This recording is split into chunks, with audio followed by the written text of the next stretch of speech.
कभी ऐसा महसूस हुआ है कि जिंदगी ने अचानक आपके पैरों के नीचे से जमीन खींच ली हो? मतलब एक अनचाहा बदलाव आता है और लगता है जैसे सब कुछ बिखर गया। हम ऐसा क्यों महसूस करते हैं? चलिए आज इसी उलझन को सुलझाते हैं। तो इसकी असली वजह क्या है? देखिए, कॉग्निटिव साइंटिस्ट डॉक्टर माया शंकर कहती हैं कि हमारे दिमाग को अनिश्चितता यानी कि अनसर्टेनिटी बिल्कुल पसंद नहीं है, और बदलाव का मतलब ही है अनिश्चितता। इसीलिए हमारा दिमाग उसे खतरे की घंटी की तरह लेता है।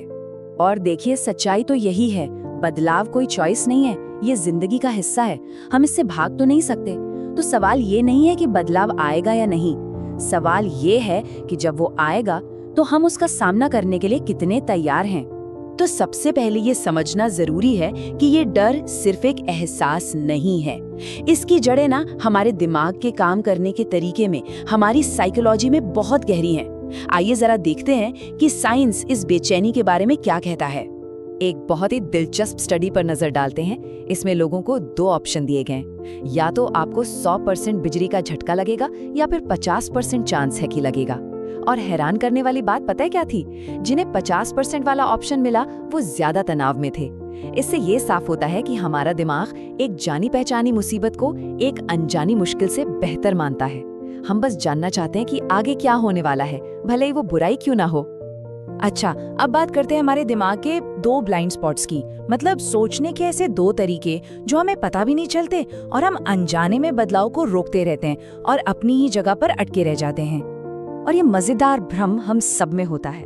हम बड़े आराम से मानते हैं कि हाँ, स्कूल के दिनों से तो हम बहुत बदल गए हैं, लेकिन भविष्य के बारे में सोचते हैं बस अब हम ऐसे ही रहेंगे, ये हमारा फाइनल वर्जन है। हम मान लेते हैं कि हमारी आज की पहचान पत्थर की लकीर है, जबकि सच तो ये है कि हमारा बदलना कभी बंद ही नहीं होता। हम सबको लगता है कि हमारी जिंदगी की गाड़ी का स्टीयरिंग व्हील हमारे हाथ में है, कि अगर हम सही रास्ते पर चलेंगे तो अपनी मंजिल तक पहुंच ही जाएंगे।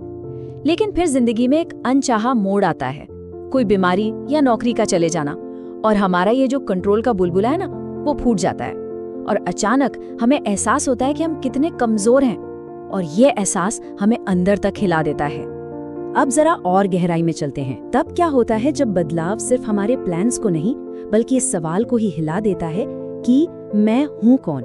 ये असल में पहचान का संकट होता है। डॉक्टर माया शंकर की अपनी कहानी इसे बहुत अच्छे से समझाती है। सोचिए, 15 साल की उम्र में उनकी पूरी दुनिया संगीत थी। एक कमाल की वायलिन वादक थी वो, उनकी पहचान ही थी संगीतकार। फिर एक दिन हाथ में एक चोट लगी और रातों रात सब कुछ खत्म हो गया। उनका सपना, उनकी पहचान, सब कुछ उनसे छिन गया। उनका ये कहना बहुत कुछ बताता है। मैंने सिर्फ वाद्य यंत्र खोने का नहीं बल्कि खुद को खोने का शौक मनाया। जरा सोचिए इस बात की गहराई। दुख सिर्फ वायलिन छूटने का नहीं था, दुख खुद के एक बहुत बड़े हिस्से को खो देने का था। जब पहचान काम से इतनी ज्यादा जुड़ जाती है तो काम के जाने पर ऐसा लगता है जैसे हम खुद ही खत्म हो गए हैं। एक पल के लिए रुक कर इस सवाल पर सोचते हैं, हम जो काम करते हैं अगर वो हमसे ले लिया जाए तो उसके बिना हम कौन हैं? हमारी पहचान कितनी ज्यादा हमारे काम और हमारे रोल से जुड़ी हुई है। अगर ये सब हटा दिया जाए तो पीछे क्या बचेगा? तो जब बदलाव हमारी पहचान पर ही हमला कर दे तो हम कर क्या सकते हैं? अच्छी बात यह है कि हमारे पास कुछ बहुत ही असरदार मानसिक उपकरण हैं जो हमें एक ज्यादा मजबूत और लचीली पहचान बनाने में मदद कर सकते हैं। पहली रणनीति है अपनी पहचान को क्या से हटाकर क्यों पर ले जाना। देखिए, मैं एक वायलिन वादक हूँ, ये एक नाजुक पहचान है क्योंकि वायलिन तो छिन सकता है, लेकिन मैं लोगों के बीच इमोशनल कनेक्शन बनाता हूँ, ये एक मजबूत पहचान है। ये आपका क्यों है। वायलिन तो बस एक तरीका था, एक टूल था। तरीके बदल सकते हैं पर आपका क्यों हमेशा आपके साथ रहेगा। अच्छा, दूसरा टूल है सेल्फ एफर्मेशन एक्सरसाइज यानी आत्मपुष्टि का अभ्यास।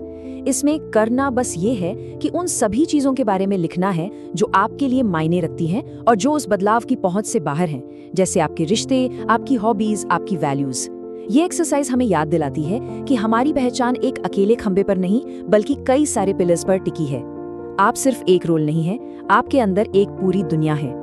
और अब आखिरी हिस्से में हम बदलाव को देखने का नजरिया ही पूरी तरह से पलट देंगे। क्या हो अगर बदलाव एक तबाही नहीं बल्कि एक रेवलेशन हो, एक पर्दा उठने जैसा हो, एक ऐसा पल जो हमें कोई गहरी सच्चाई दिखाता हो। आपको जानकर हैरानी होगी कि एपोकलिप्स शब्द का असली ग्रीक मतलब दुनिया का अंत नहीं होता। इसका मतलब होता है पर्दा उठना या किसी राज का खुलना। और ठीक इसी तरह एक बड़ा बदलाव भी हमारी जिंदगी से पर्दा उठा सकता है और हमें वो सच्चाई दिखा सकता है जिसे हम शायद अब तक नजरअंदाज कर रहे थे। जब जिंदगी हमें जोर से झकझोरती है ना, तो कई सच्चाइयां अपने आप सामने आ जाती हैं। हमें दिखता है कि हम दूसरों की राय पर कितना निर्भर करते थे। हमें पता चलता है कि हमारी कौन सी धारणाएं खोखली थीं। और सबसे जरूरी बात, हमें अपने अंदर छिपी हुई ताकत का एहसास होता है। ये एक मौका है खुद को फिर से बनाने का, और इस बार ज्यादा समझदारी के साथ। तो इस पूरी चर्चा का निचोड़ यही है, जिंदगी के जो मुश्किल मोड़ होते हैं ना, वो सिर्फ किसी कहानी का अंत नहीं होते, वो असल में हमें अपने बारे में गहरी सच्चाइयां खोजने का मौका देते हैं। ये व्यक्तिगत विकास के लिए मिले हुए तोहफे जैसे हैं। तो अगली बार जब जिंदगी में कोई बड़ा बदलाव आए, तो एक पल रुककर खुद से ये सवाल जरूर पूछिएगा, ये एक सर्वनाश है या एक रहस्योद्घाटन, एक अंत है या कुछ नया और गहरा जानने का एक मौका। चुनाव हमेशा हमारा अपना होता है।